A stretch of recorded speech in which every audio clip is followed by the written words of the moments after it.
Good day and welcome back to another DBZ Dokkan video. In this video we're going to be taking a look at one of the two support memory boosts that have come. So we have obviously some new support memory boosts that have kind of decided to make their way into Dokkan Battle. There are two. This one is for a DB Saga orientated support memory boost. The missions are actually pretty simple. You would need to complete the first difficulty with 4 DB Saga units, then you need to complete the second difficulty with 4 World Tournament units, and you need to also in that time obviously complete it within 6 turns without using a support item, not a support memory. And yeah, that's pretty much it. Obviously these support item boosts are generally speaking, or support memory boosts I should say, generally speaking I find quite useful. Like, I do actually like them. I think they achieve what they're out to do. They make the support memories a lot more usable.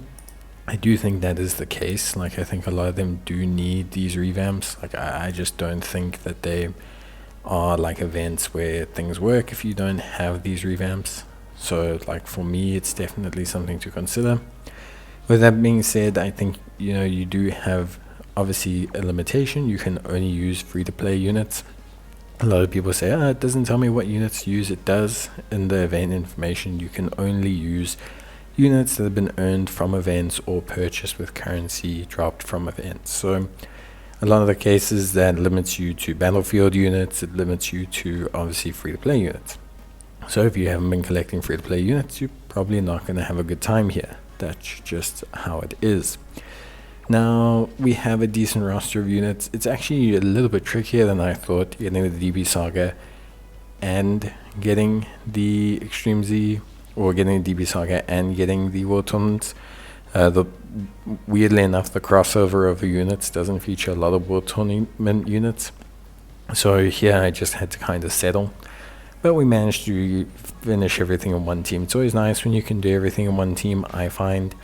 Just because it means you don't have to do any changes between the two stages, which is pretty cool. When you enter the stage, it's just 2 phases, so it's actually pretty simple. And the final phase is against Goku, who's tech. So generally speaking, you're going to want to bring int characters. The first phase is also against their strength, Master Roshi, so you don't have to worry about that either. So it's pretty simple, like fight basically. You've got the 2 phases, you've got the Strength Master Roshi, you've got the Goku. You can debuff them as well, can stun them, so it makes life a lot easier. This remains the same for the second difficulty.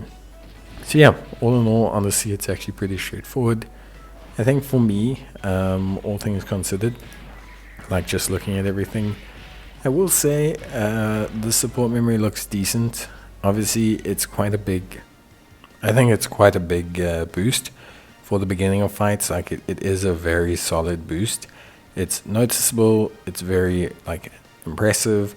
It does do quite a fair chunk of damage boost, defense boost, and I think it'll be good for shorter events, etc. I think really it's a good support memory in that way. So I think for me, there's definitely like overall a solid memory here. I think it's a good change. I think for the shorter memories, they do need to be stronger early on.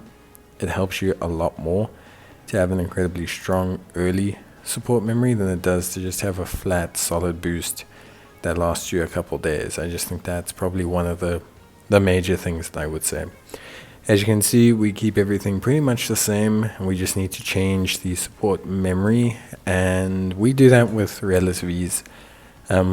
Again, you can use support memories without having any hindrance. So for me, use them. Like, there's no reason not to. You just can't use a support item. So use that support memory. It'll definitely help you a lot more overall. And I think, it's just generally speaking, like a better, like you might as well. Like, there's just no reason to not use it. So I just think, for me, generally speaking, you might as well do so. With that being said, that's pretty much everything you need to know. You can use the same team, you can do the same thing. There's not too much really, there's not like a lot of tactics or anything you need to do here. You just do enough damage. You just split the Grandpa Gohan and the DB Trio, and you can save their active skill for the final stage, like phase. But yeah, that's pretty much it from me. I'll see you guys in the next one. Till then, take care, stay safe, and yeah, I will see you guys in the next video. Bye.